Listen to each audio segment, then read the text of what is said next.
towards the policeman's point of view, right? In this case, we saw very clearly what happened.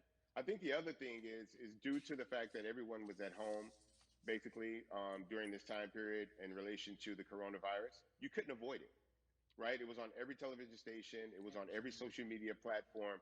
Everywhere you turn, you were constantly hit upside the head with this message. You see in the interaction that this man did nothing to deserve what happened. That's right. I think so well said, because if you think about it, in the grand scheme of things, it wasn't worth it, and he didn't have to lose his life. I think that you touched on something that a lot of people talk about, and that is now defunding the police. That has been such a huge conversation, but there's so many misconceptions around defunding and dismantling.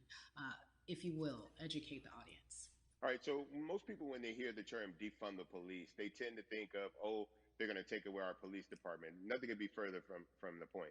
Defunding the police means that in certain communities, even Houston, take for example, we had over $1 billion allocated to our police force. Now, what is that money being used for? Some of that money tends to be allocated towards riot shields, right? Pepper spray, right? That kind of thing.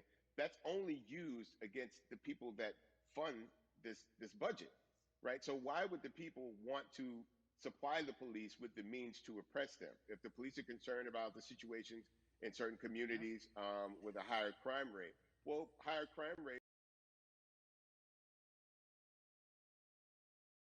employment opportunities, right? There's not a lot of social services, and people are going to do what they need to do to take care of For themselves sure. and their families. When the community has more opportunities for employment, more opportunities for upward mobility, then they tend to be a less of a strain on the government. They tend to have a lower crime rate. And because of that, we'll have less need for the police in those communities. You are passionate about so many different things in terms of making sure that we are holding our leaders accountable. Talk to me about some of the other projects that you're working on. Well, right now, obviously, being a part of More Than a Vote is essential. We're dealing with primaries in this country right now, and we just want to educate people. We want to inform people because people are tired, they're angry, they're concerned, and they want information and they want action.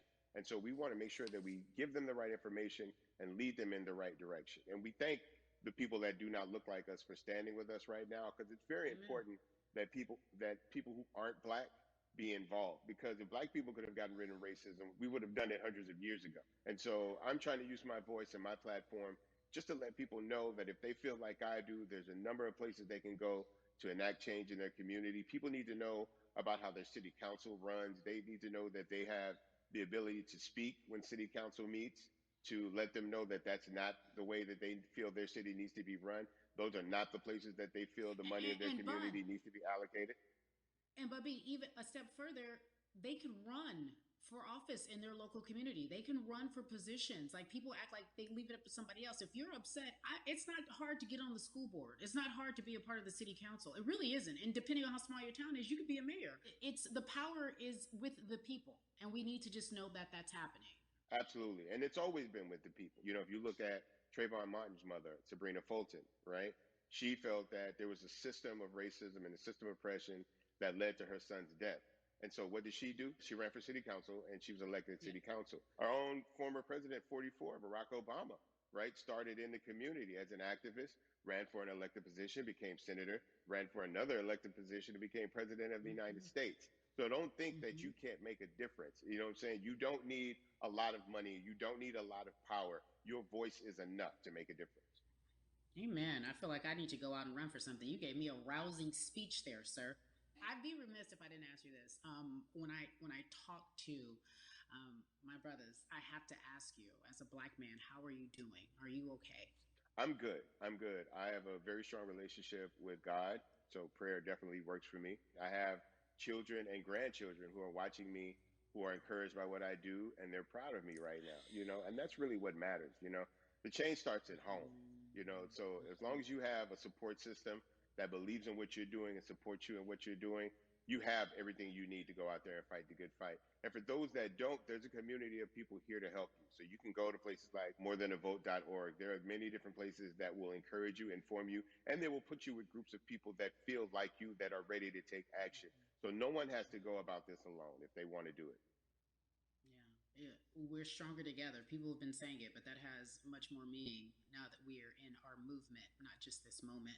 Bumby, it has been an education, always a pleasure. Thank you so much. I appreciate you. Keep fighting the good fight. Keep up the good fight.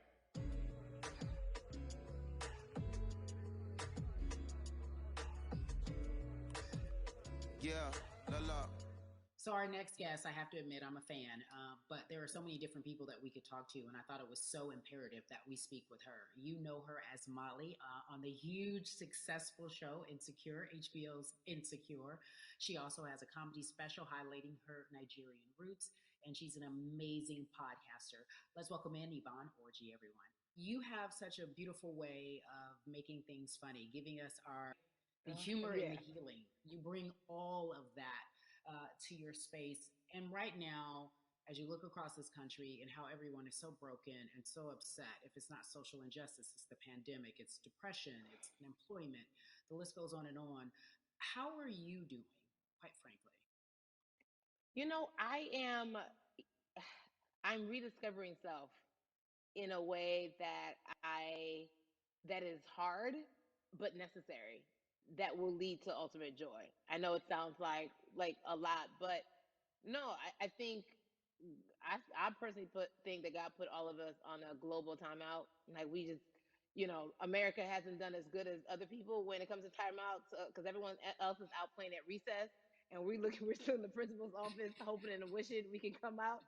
But I think that if we settle into the timeout and really learn the lesson that we're supposed to learn from this season, I think we'll emerge better. We'll learn how to play well with others in more ways than one. And Mm. so personally for me, I'm taking this time to learn me in a new way. I feel like I'm being ushered into a new season, and I'm getting still, because sometimes the busy uh, confounds the work that we're supposed to actually be doing. We're busy doing other stuff, but we got work that we need to do on the inside. And I'm leaning into it. I'm like, dang, I thought I was gonna be able to rest like everybody else. And God's like, nah, we got work to do. You know what? And I think that's what everybody is saying about 2020. It's demanding that we be better. And you said it's a global timeout. What do you mean by that? Yeah, it's like everyone sit down, be humble, to quote the great prophet Kendrick Lamar. Uh, but like, no, seriously, sit down and let's reevaluate some things that we have been trying to hide within ourselves, within our nation. I think America is going through an unraveling right now, a much needed, a much necessary one. And I think all eyes on us, right? There is no, oh, I was on the subway for an hour, so I didn't miss that thing that happened. No, everybody was home. Everybody, was watching when George Floyd died, and everybody, no one could hide it. Everyone was watching when Amy Cooper called the cops. Like, this is a time where it's like, oh, we can't pretend it away. We can't excuse it away. No, no, no, no, no. It's a global timeout. Sit down, watch, and let's learn. And globally, it's like, hey, we were going business as usual, but it ain't usual no more. Like that Yeah. that's old. Anytime change occurs, it's very uncomfortable. And so right now we're sitting with we're getting we're getting comfortable with the uncomfortable. The minorities, we've been comfortable with being uncomfortable because that to me explains just the existence for whatever we want to do, how we break into our careers, how we live our lives, how we find ourselves one of the few or one of the first. And that's a lonely road. When you look at and when you talk about this global timeout, everybody had to pay attention to Amy Cooper, everyone had to pay attention to George Floyd.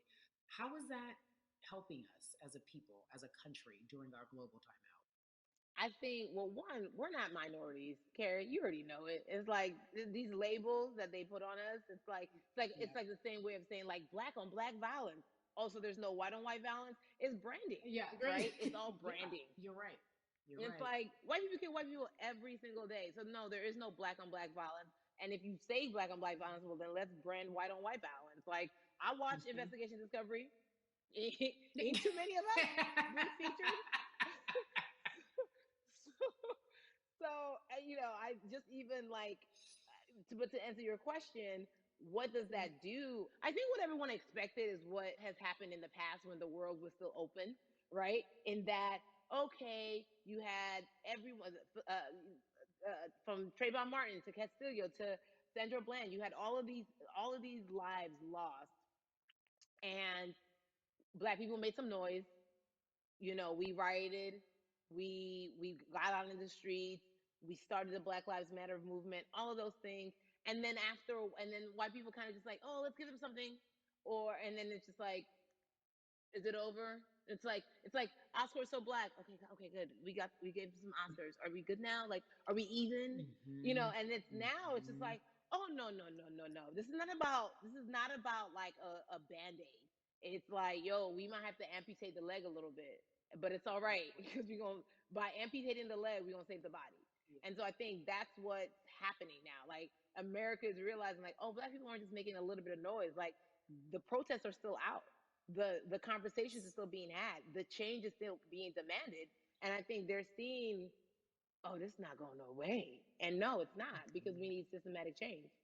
What a beautiful way to explore what is happening and describe our country. We might have to amputate the leg, but that's to save the body. That's what's happening right now. That's beautiful, Yvonne. And to that end, I have to ask you this because the way that we do that, we use our voice. And our voice right now in this world, in this country, is our vote. And everyone talks about voting and how important it is, but I feel like more than ever, we understand that it's not just about voting every 4 years for the man in office. It's about your local elections. It's about the mayor. It is about the district attorney, the people who have the power to bring charges against police if police brutality is an issue in your community. If you care about your school district, you can run for the school board. I ask this of you, right? Your parents are from Nigeria. You are Nigerian. You talk about that very lovingly. What does voting mean for you? I think voting is power. I remember, I became a naturalized citizen back in when because I was still a minor, my mom naturalized, and so we were able to do it under her. And just even that power of like we are American citizens and all the access that we have by being citizens, one of those accesses and those access to power being voting, it's a big deal. It's a big deal because not only are we do we have the opportunity to be in this country, but now we can be of the country. We can be of the systems. We can be of the rules. We can be of what it actually affords. But I think going back to your earlier comment about just the setup of systems, I think we are done a disservice. Either it's schools or whatever it is, and I'm not putting teachers on blast. I think teachers do a phenomenal job, but for some reason, we do not, and give them all the raises. I know too many parents who are like, I might, this child of mine, I do love them, but hey, who, where can I drop them off?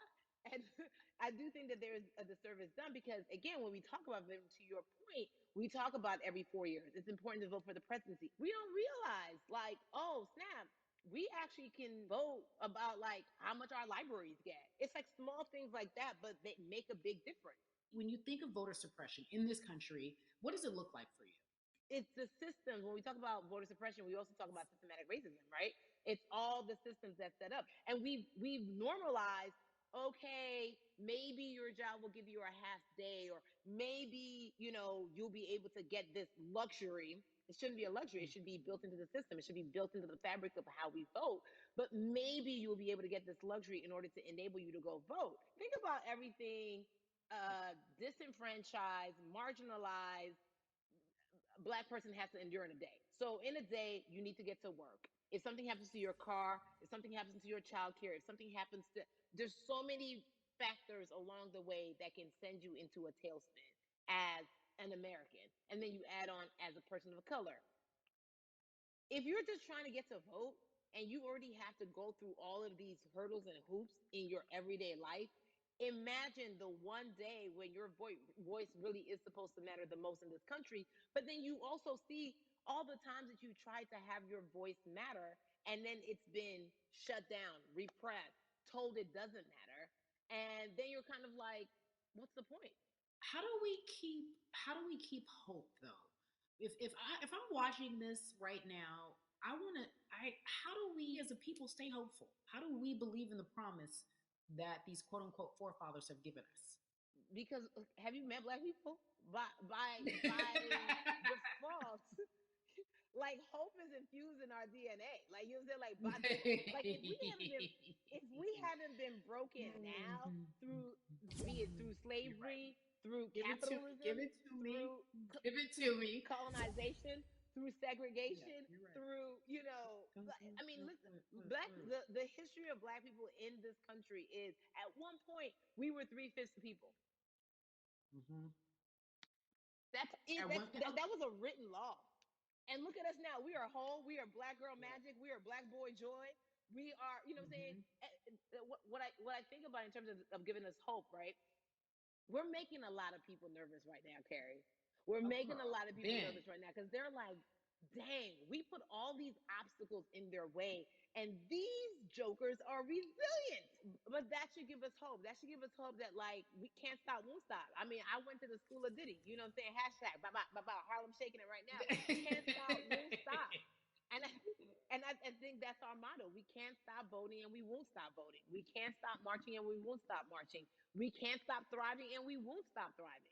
To that end, because you led me directly there, I've been asking everyone who's appeared on this platform, what does activism look like? And I feel like back in the day, we had an idea. Yes, it is marching. Yes, it Yeah. is protesting. Yes, it is speaking out against things that we feel are not right or unjust. But talk to me about what activism looks like for Yvonne Orji. Listen, activism, I think the beauty of activism is that it has many faces, right? You're going to have the people on the front lines. Like, you know what?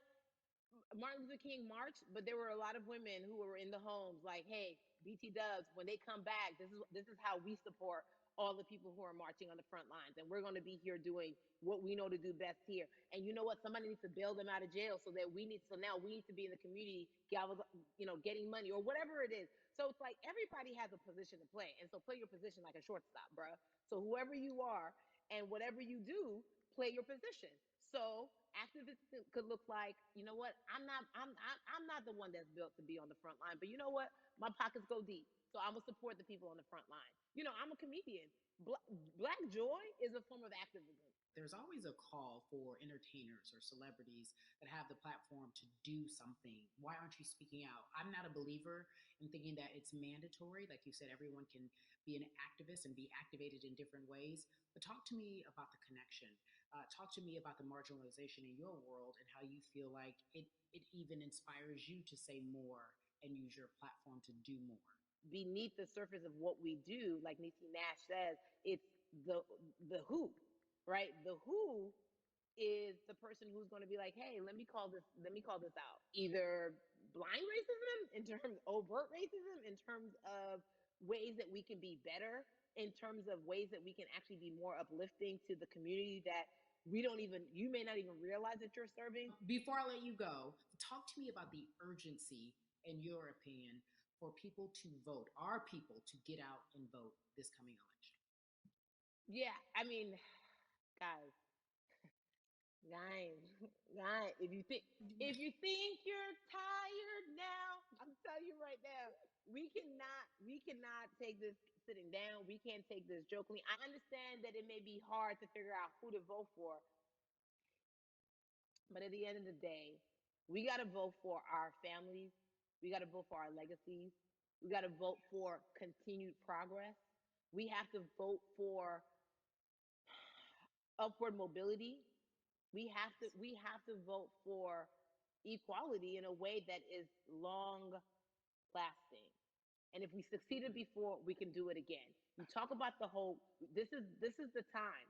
This is not the time to give up. This is not the time to pretend away that we haven't made progress. We have. There's still much more to be done. And you know what? We might have to get to a point where we pass the baton to our children and our children's children, but we still have work to do now for that generation.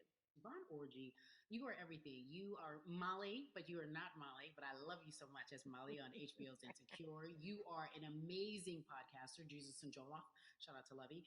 And then we also have movies. Like you, the world, you're a model, a cover model. Also, wait, don't let me forget your hugely successful stand-up comedy special on HBO. Girl, you doing it all. And I am so grateful. You're truly the dream, not just the American dream. You're the black girl, brown girl, do it all dream, the immigrant dream, everything. You're a beautiful, beautiful soul. I really, really mean that from the bottom of my heart. Nothing but the best and excellence personified. Thank you so much, my friend. I love you so much, Mama. Mwah.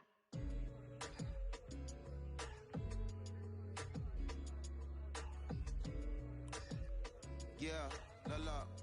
So Atlanta has been one of the hotbeds in terms of political unrest and social injustice. We've seen so much happen in that city, and we've also seen so much come from that city, including one of our very own founding fathers of the civil rights movement, and that's Martin Luther King Jr. But right now, we want to welcome in someone who has used his platform to talk about voting, to talk about racial injustice, and how he's trying to help. Atlanta's very own Russ joins us now on We the People. Russ, I'm not going to fan out and tell you what some of my favorite songs were that I listened to repeat on yours. We're going to get to the topic at hand. So, we got to talk about recently you did an interview where you shared your outlook on culture and music. And you also were very candid about the fact that you have a privilege and that it's necessary for you to give back. Tell everybody about what that means. As like it's very obvious, I'm white and I'm in black culture and I'm benefiting financially off of it. So I feel like if you're a white person financially benefiting off of black culture, you have to put finances back into black culture. Just that simple. The screenshots with your feelings, it just comes off like fake empathy because it comes off very dismissive and very oh, that sucks for y'all. But anyway, back to what I was doing. Have you felt that way always, or is it now because of the time of where we are in this country? I've always had the feeling. I think now it's just obviously elevated. It's a new level, and there's new, it's to the point now where you can't. First of all, you can't not say anything. Second of all, though, I just think saying something isn't enough anymore. I think if you have the ability to put money back into a culture that you're financially benefiting from, you have the ability to, you should. It's interesting that you talk about it in that way because some people do believe that silence is the best way to go because it's hard to talk race, especially if you're white and you're in the black culture. People just feel as if they can't talk about it. They feel awkward. They feel as if they don't have the privilege or the voice or the words. How do you find yourself right now in terms of interacting with people when they want to talk to you about social injustice, police brutality, what's going on in this country right now? Well, first of all, picking and choosing whether you want to be silent or not about race, that's a privilege in and of itself. But no, I mean, I try to just do my best to listen to the black people around me and the educated black people I have in my life. So I do my best to not act like I have all the answers for everything, especially in a culture that I'm not from. But that's why when we decided to raise the money for Black Lives Matter organizations, when we raised 500,000, we got on the phone with some of the women who started Black Lives Matter. I got on the phone with Tamika Mallory. I was on the phone with Karen Civil and talking with my friends to make sure the money went to like the correct places, and people who really need it. It's just about listening. That's all. It's about listening. Let's talk about that for a moment because the way I think of activism, for me, it looks very differently. It's not necessarily just protesting on the front lines. I think that's great. But what about being an activist in the way in which you have decided to be one? What inspired you? What did it look like? You said you raised money for Black Lives Matter. What did you do? Mm-hmm. Walk us through everything that you did and how you find yourself in this moment right now. So for me, it was 3 years ago. I had like a string of festivals, and I decided that I was going to wear T-shirts with a message on them because I figured, what better, what better time to use a platform than in front of a bunch of people. So one of the T-shirts I wore was, "If you want to change the system, speak up. White silence is pro-racism." The whole thing, and it didn't really it kind of got swept under the rug back then. But when all this stuff started happening again, and it's been happening, the police brutality against innocent black people, I was like, man, I'm not the biggest artist in the world, and I certainly don't have the most white fans in the world, but I got a good amount of people that I can definitely mobilize and turn into some money. And I know they're down for the cause because it's merch, it's a good thing. And I've always been outspoken anyway, and so how am I going to be in black culture and not be outspoken about racism? And then I got to ask you this because you grew up in Atlanta, so that gives you a heads up, depending for so many people, because you're in the crux of that beautiful black city where there are so many wonderful black leaders, home of so much great music and things that speak to our culture right now. And we are really, really getting our word out, especially with this platform today, and saying that we must use our voice to vote. Talk to me about what the importance of voting for you in this upcoming election. Yeah, so I, you know,